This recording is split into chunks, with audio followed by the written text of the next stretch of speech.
बोलने से पहले मैं अपने टीचर से कुछ बोल देती हूँ कि अगर इस लाइन में कुछ भी गलती हुआ हो तो आई एम सो सॉरी कि मैं ये फर्स्ट बैच ट्राई कर रही हूँ। सो डियर सर, आप कितनी मेहनत करते हो हमारे लिए, हमारी बदमाशियों को भी झेलते हो सिर्फ हमें पढ़ाने के लिए। अभी काम कर रहा है और अगले दिन उसका गायब हो जाता है। हमें फर्स्ट बैच को कहते हो, पर सच बताना सबसे ज़्यादा मज़ा आपको हमारे ही क्लास में आता है ना। कभी कम मार्क्स आते हैं तो मोटिवेट भी कितना सही करते हो ना। आपके सपोर्ट की बिल्कुल भी कमी नहीं है। आपकी क्लास के बीच में अपने कुछ किस्से सुनाना, मजाक वाली कुछ बातें बताना सच में पढ़ाई के दौरान मूड फ्रेश कर देता था। आजकल क्लास में भी कितनी मस्तियाँ करते थे ना, तो सोचा आज मस्ती से हटके आपको कुछ स्पेशल फील करा दूँ। पर जो भी कहो, अपने पेरेंट्स से ज़्यादा हम आपके सामने खुले हैं। तो सर, अपना आशीर्वाद, अपना सपोर्ट हमेशा हम लोग पे बनाए रखिएगा। Thank you so much sir. I know that ये थैंक यू वर्ड बहुत छोटा है।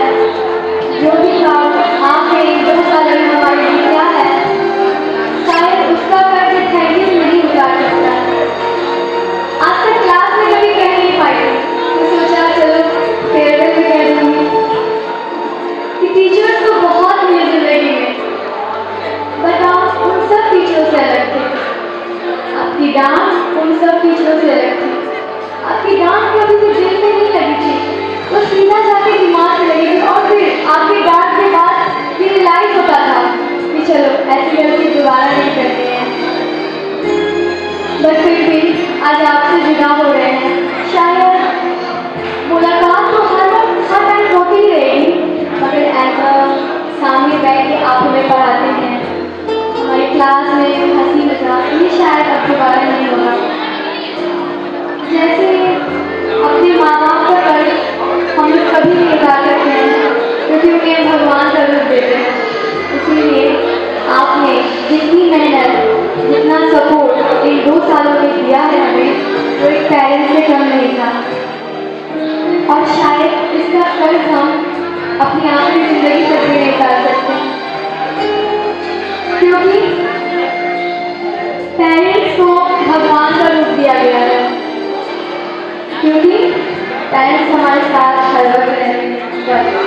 टीचर्स को भी भगवान का रूप दिया गया है, क्योंकि वो हमें जीवन जीने की कला सिखाते हैं। This last line for all teachers who are present here. यही राम कहते हैं, यही रहमान कहते हैं, सिखाया आपने जो उसे ही ज्ञान कहते हैं। यही राम के कहते हैं, यही ज्ञान कहते हैं, सिखाया आपने जो उसे ही ज्ञान कहते हैं। एक नन्हे से बच्चे को अफसर बना देते हैं, एक नन्हे से बच्चे को अफसर बना देते हैं, तभी तो हर देश में ये भगवान कहलाते हैं। लेकिन शायद मैं 11th में आई थी इस कोचिंग, 12th में आई थी इस कोचिंग में। आप लोग के साथ शायद मैंने ज़्यादा वक्त नहीं बिताया है, बट जो भी वक्त आप लोग के साथ गुजरा है वो मेरी ज़िंदगी का सबसे खूबसूरत पल हो गया था, और शायद वो दौर मुझे ज़िंदगी भर याद रहेगा। तो ये पोयम मेरे फ्रेंड्स एंड क्लासमेट हुआ प्रेजेंट है, ये उन सभी के लिए जो भी मेरे classmate, batchmate, friends, close friend, far friends, उन सब के लिए। सोचा नहीं था ये पल इतना खूबसूरत हो जाएगा, ना चाहते हुए भी इसे अलविदा करना। रास्ता भटकते भटकते मंजिल का सामना भी होगा, इन राहों पर चलते चलते इस सफर का अंजाम भी होगा।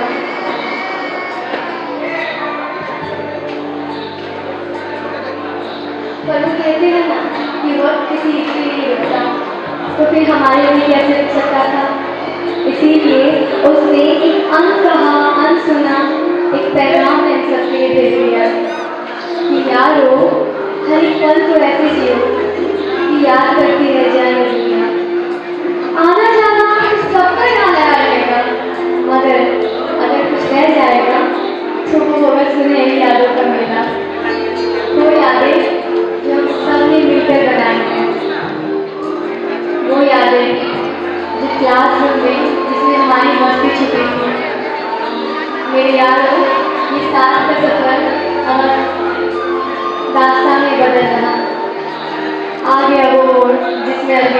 पड़ रहा।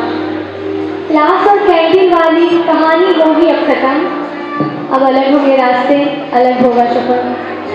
कैंपस की वो सीढ़ियाँ जमती जहाँ थी महफिलें, वो सीढ़ियों का स्टेज भी अब खाली करना पड़ रहा। आ गया वो मोड़ जिसमें अलविदा कहना पड़ रहा। 11th में तो आए थे ना, एक दूसरे